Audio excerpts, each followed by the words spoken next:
Alors l'étape qui va suivre, eh bien, ça va être de finir le déblaiement. Au sol, hein, il y a encore des petites choses à casser, vous le voyez ici. Et puis évidemment tous les gravats qu'il faudra évacuer. Mais surtout, le gros chantier du moment, eh bien, ça va être de reconstituer l'appui qu'il y avait sous les charpentes en lieu et place du mur qu'on vient d'écrouler. Vous le voyez, hein, il est juste ici. Donc pour ce qui est de la partie pratique, j'ai décidé de laisser ce petit bout de mur et de venir en appui sur ce dernier parpaing. En face, je mettrai un support qui me permettra justement aussi d'avoir un appui. Je vais venir fixer quelque chose dans le mur pour servir d'appui à mon madrier. Ensuite, une fois qu'il sera en place, je viendrai prendre les aplombs de mes poutres. Voilà, des 3 poutres de ma charpente. Et je me ferai des repères de façon à pouvoir positionner facilement l'élément vertical et les 2 éléments obliques de façon à ce qu'ils viennent bien tous en appui sur ces morceaux de charpente. Vous voyez des assemblages en sifflet. Moi, pour renforcer, évidemment, de façon provisoire, j'ai mis des étais, mais j'ai surtout mis des vis Spax, des Inforce qui se mettent à l'intérieur. Donc ces vis-là vont avoir pour effet de garantir déjà la stabilité à court terme, mais à long terme, on viendra les renforcer avec la ferme que je vais réaliser avec des madriers. Bon, maintenant, reste à fabriquer la ferme. Comme ça, on aura une structure qui sera stable. On pourra enlever les étais. On pourra aussi continuer la démolition de l'ensemble et passer au coulage. Ça va être super. Allez, c'est parti!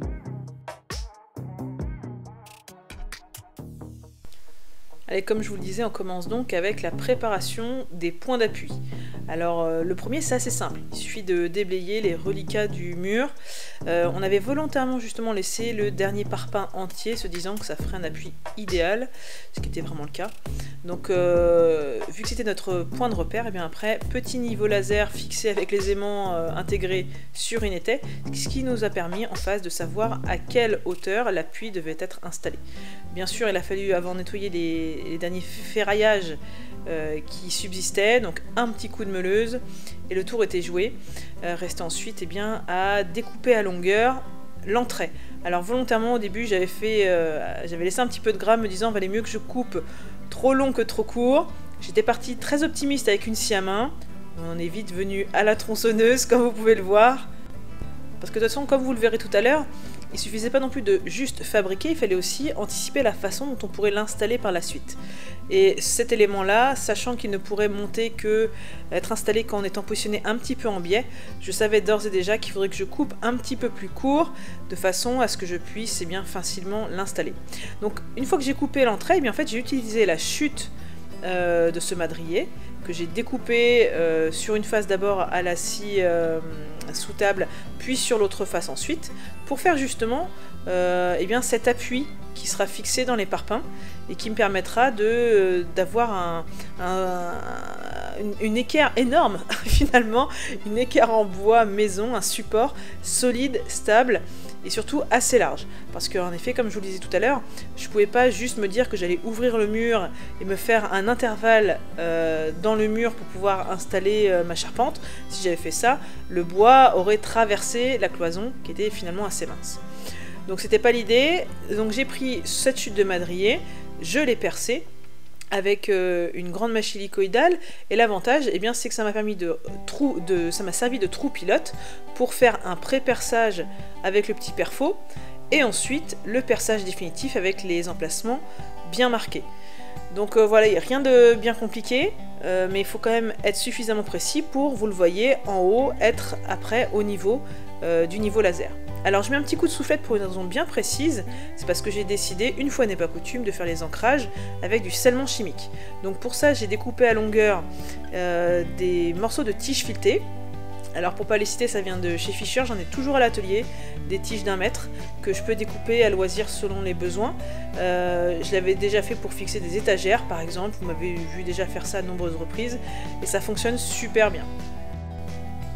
Un coup de meuleuse et on fait du sur-mesure, reste ensuite à mettre les écrous qui sont associés, puis ça va tout seul. Ensuite retour sur le mur où les trous ont été bien nettoyés et où j'installe du scellement chimique. Alors j'ai souvent la question, si vous ne finissez pas la cartouche, ce n'est pas gênant. En fait, la fois d'après, vous enlevez l'ancienne canule, qui est une canule spéciale qui mélange les deux composants de la cartouche, vous en mettez une neuve, et puis votre cartouche, elle peut continuer à fonctionner. D'ailleurs, je vous mets dans le descriptif sous la vidéo plein de liens pratiques, notamment vers ces produits, et les outils que j'ai utilisés en général pour ce projet dans mon atelier. Donc vous voyez, ensuite, il ne reste plus qu'à enfoncer, et une fois que le scellement a pris, ce qui prend une dizaine de minutes, eh bien on peut serrer, et puis là, on se retrouve vraiment de niveau avec l'appui qui est sur le mur opposé. Alors là, je mets mon entrée en position, pour déjà voir si ça fonctionne, si la longueur est suffisante. Il a fallu au final que je retaille un petit peu parce que voilà, la forme du toit gênait un petit peu, donc j'ai sorti la tronçonneuse, j'ai refait un petit biseau sur le dessus de l'entrée et puis je vous explique en direct de l'atelier comment vont se passer la suite des opérations. Allez, point de situation. Donc là, vous l'avez vu, non sans mal, j'ai installé ce qu'on appelle l'entrée. Les prochaines étapes, eh bien, ça va être de relever mes cotes. Maintenant, je vais voir à l'aplomb de ça où tombent justement eh bien, les extrémités de la panne, de chacune des pannes, de façon à pouvoir positionner au mieux ensuite les pièces qui vont manquer. Pour ça, je vais tout simplement me baser sur cette ferme-là, déjà existante, qui a déjà tout ce qu'il faut. Donc, on retrouve ici ce qu'on appelle l'entrée, on trouve ici ce qu'on appelle le poinçon, et en oblique, on a les arbalétriers. Donc la technique, eh bien, ça va être de se dire comment on fait pour mettre ça ici. Parce que d'habitude, évidemment, on ne met pas la toiture en premier. C'est pour ça que d'habitude aussi, on laisse un petit espace entre l'entrée et le poinçon. Parce qu'une fois que tout vient en charge, eh bien, il y a besoin d'avoir un petit peu de jeu. Là, en l'occurrence, c'est déjà chargé. Donc idéalement, il faudrait que tout soit déjà nickel jointif. Donc, je vais prendre mes cotes. Je vais voir où ça tombe, comment installer tout ça. Et puis après, il faudra passer eh bien, au taillage et aux assemblages. Allez, c'est parti! Donc, comme je vous l'ai expliqué, mon idée, dont on verra si elle était bonne ou pas, eh bien, c'est de placer l'entrée pour ensuite voir à quelle hauteur devront ensuite être positionnés les arbalétriers, parce qu'en fait je voyais pas comment faire différemment. Voilà, il y a l'art du trait, tout ça, mais moi je suis pas coutumière du fait. Donc j'ai utilisé eh bien, le petit télémètre, le Bosch que vous voyez ici. Je me suis placée à chaque fois au-dessus de l'entrée. J'ai pris pour chaque arête de la panne qui se trouvait au-dessus la distance que j'ai inscrite en face de mes repères directement sur mon entrée. Pour savoir ensuite à quelle distance devront être positionnés les différents éléments. Donc ça aussi, c'est ce que j'ai fait pour le poinçon. Rester ensuite à tout descendre, se mettre dehors. Alors autant vous dire qu'avec tous ces étais, déjà que c'est pas manœuvrable, ça ne facilitait pas les choses. Et qui dit assemblage dit cheville. Et si vous avez suivi eh bien, mes vidéos précédentes, vous avez peut-être déjà vu une vidéo consacrée à la fabrication de chevilles pour ma pergola bioclimatique.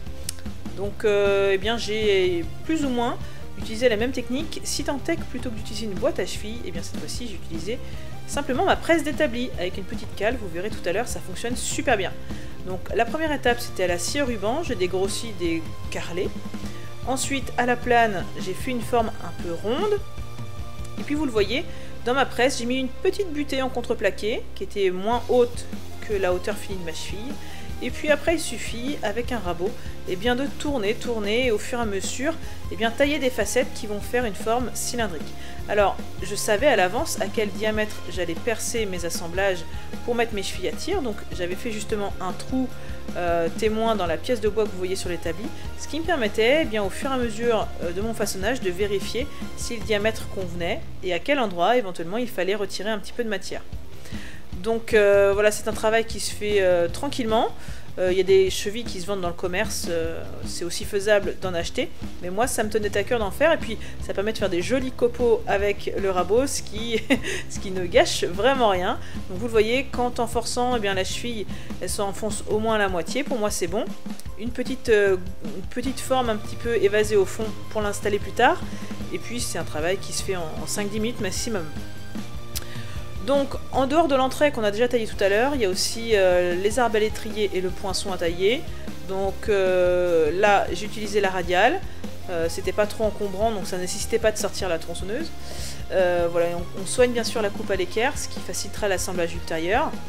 Et puis avant de tailler mortaise, tenon, etc., et bien justement je vais percer les trous qui permettront d'installer mes chevilles. Et c'est évidemment, ça ne paraît pas forcément évident, mais c'est mieux de le faire avant de faire la mortaise, parce que du coup on perce dans du bois plein, et donc le trou il est de meilleure qualité, ça fait moins d'éclat. Ensuite, je savais que ma mortaise devait faire une certaine profondeur, je me suis fait un petit repère sur ma mèche hélicoïdale avec un scotch. Alors autant dire que c'est une technique qui fonctionne mais qui n'est pas vraiment pérenne, parce que le scotch il a vite tendance à frotter le bois et à se déplacer, mais du coup ça m'a permis d'évider efficacement la majeure partie du trou de ma mortaise.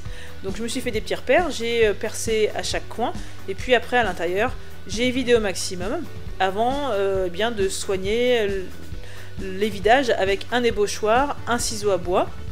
Le ciseau à bois, il était légèrement plus large que la mortaise que je voulais faire. En l'occurrence, ça faisait 30 mm de large. Et puis moi, j'ai fait de mémoire 6 ou 7 cm de profondeur. Alors, deux techniques pour façonner les tenons. La première, c'est la scie radiale, vous le voyez.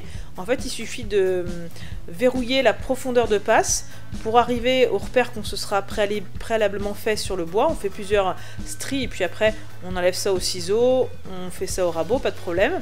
Et puis tout à l'heure, je vous ferai voir une autre méthode qui consiste à le faire avec la scie plongeante, mais c'est le même principe. Et en ce qui concerne le haut du poinçon, vous le voyez, je l'ai fait avec la scie à ruban, ça va super bien. Et quand la mortaise est taillée, le tenon est taillé, et bien il suffit juste après de percer pour pouvoir installer la cheville à tir. Et en direct du chantier, je vous explique comment faire.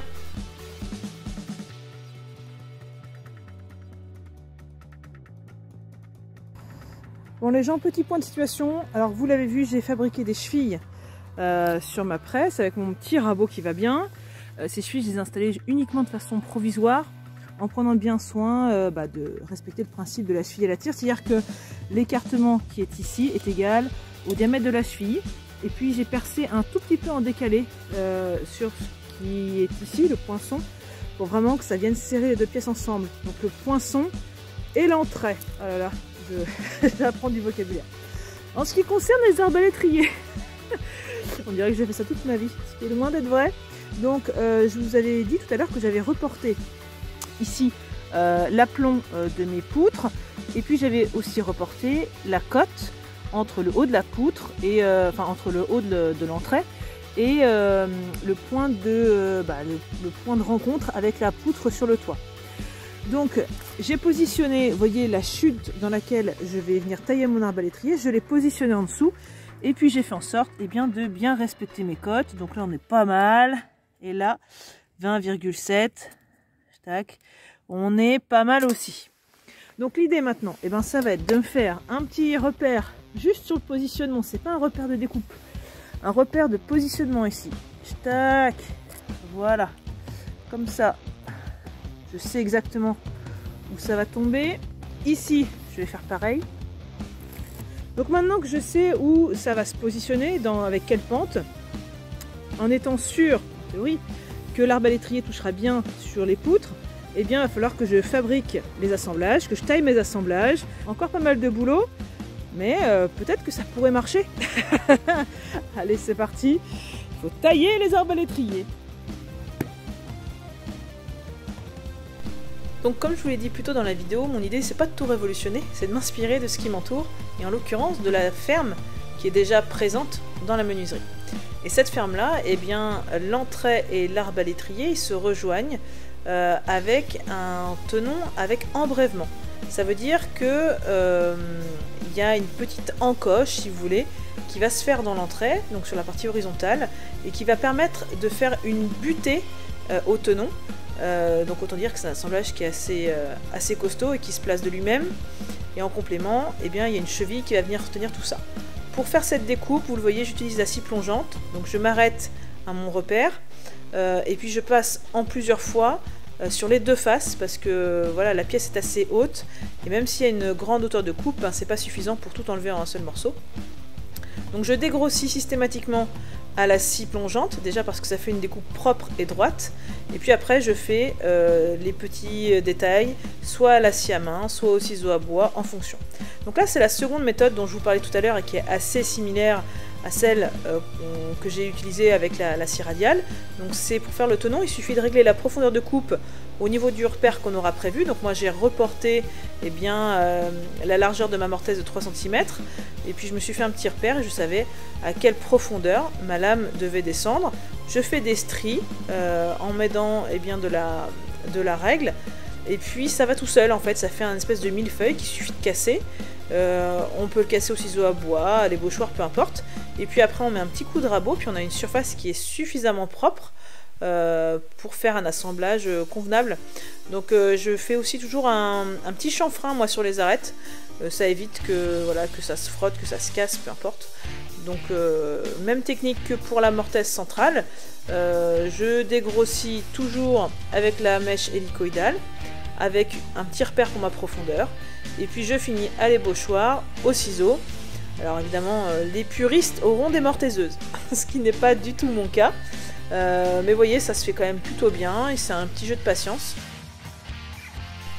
Alors petit aparté, pour l'entrée, vu qu'il faisait quand même 4,50 m de long, autant dire que j'ai travaillé au sol. Je me suis assise dessus et ça m'a évité de le brasser parce que mine de rien, c'est assez lourd. Par contre, pour les morceaux plus petits, et ben là j'ai sorti le petit Masterwork, c'est un petit établi que je peux mettre en extérieur. Et vu qu'il était moins encombrant, j'ai travaillé à hauteur, ce qui était quand même aussi pas mal agréable, notamment avec la scie pour voir où on coupe, ça évite d'être toujours plié en deux.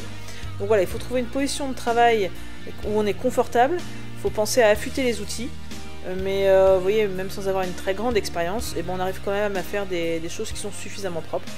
Donc voilà, je suis plutôt contente de moi et du résultat, mais je dois avouer quand même que le fait d'avoir fait ma pergola avant m'avait donné une petite expérience, maigre, je l'entends, mais expérience quand même, et du coup j'étais quand même plus sereine que je ne l'étais quand j'ai fait mes assemblages de la pergola. Et après ce magnifique ralenti, place maintenant au moment suspense de la vidéo. Et j'en menais pas large, je me disais bon alors est-ce que tous mes repères, mes traçages, mes assemblages étaient bons. Donc vient le moment de l'assemblage à blanc de ces 4 éléments pour voir si en effet ça fonctionne. Et là ça sera déjà une grosse partie du travail de fait, même si la grosse partie finalement est celle qui arrivera après, à savoir la mise en place, parce que c'est pas tout de faire une fermette, quand bien même elle serait aux bonnes dimensions, il faut arriver ensuite à l'installer. On va pas se le cacher, le fait qu'il y ait déjà la toiture, ça ne facilite pas les choses, évidemment. Et vous le voyez, ma foi, ça va plutôt bien. Les équerrages sont nickel, entre l'entrée et le poinçon, tout est bien d'équerre. Donc si vous aussi vous trouvez que c'est beau, likez-moi cette vidéo. Bon les gens, j'ai l'impression quand même que ça ressemble à ce que c'était censé ressembler. Donc j'ai fait mes assemblages, j'ai fait toutes mes découpes. Vous voyez, j'ai installé mes chevilles à tir, donc qui permettent de verrouiller l'assemblage en position. Donc il y a 0 clou, 0 vis, 0 colle. Et vraiment traditionnel quoi. Vous voyez, ça tourne plutôt bien, les assemblages sont quand même plutôt propres. Je suis très contente pour une première. Donc voilà mon petit tenon avec embrèvement. Maintenant il n'y a plus qu'à installer et puis voir si ça va bien à sa place. Et c'est là qu'on va rigoler. Alors je sais pas si rigoler était le terme exact. Suer aurait été plus approprié probablement. Alors ma technique que j'avais en tête, c'était de me dire que en fait, vous voyez sur le côté gauche de l'écran là-bas vous avez l'appui du parpaing et puis vous avez le petit mur en fait qui fait un petit décoché, un petit décroché sur lequel on pouvait reposer la structure. Et donc moi l'idée c'était en fait de profiter de ce petit décochement pour pouvoir monter la structure. Et en fait la partie compliquée c'est le passage de la panne fêtière qui doit se placer en plein milieu de l'extrémité du poinçon.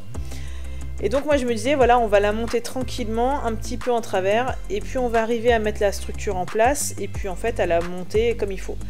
Mais bien évidemment c'était plutôt ajusté et donc ça n'a pas été possible de le faire comme je voulais. Donc deuxième option qu'on a eu en tête, c'était de se dire qu'on allait mettre à l'horizontale en fait la structure sur ses appuis, mais qu'on allait l'incliner.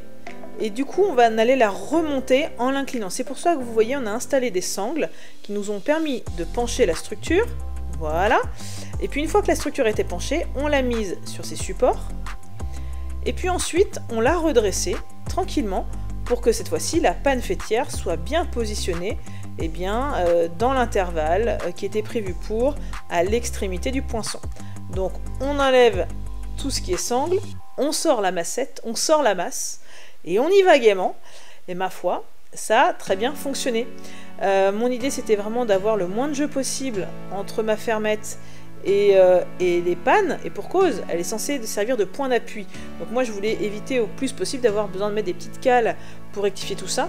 Donc c'est pour ça que ça frotte un petit peu, mais vous le voyez en fait, enfin vous ne le voyez peut-être pas, mais en tapant progressivement avec la petite massette, on a bien retrouvé la verticalité qui était attendue, et du coup on est pile poil en appui sur les 3 pannes qui constituent la toiture. Alors une fois que je me suis mise bien à la verticale, j'ai fixé la position avec des équerres. Alors je me suis pas pris la tête, j'ai mis un point de fixation à chaque extrémité et contre chacune des 3 pannes. Comme ça je suis sûre que la structure, elle n'a pas de raison de bouger. Celles-ci viennent de chez Simpson, il y a des vis d'assemblage qui sont prévues pour les équerres. Ce sont des équerres vraiment structurelles. Donc je les avais sous la main, je les ai mises en complément. Les plus observateurs ont remarqué que je n'ai pas installé encore les liens de fêtage, mais rassurez-vous, ça viendra très prochainement. Donc je suis très contente du résultat, vous voyez, ça ressemble vraiment à une fermette.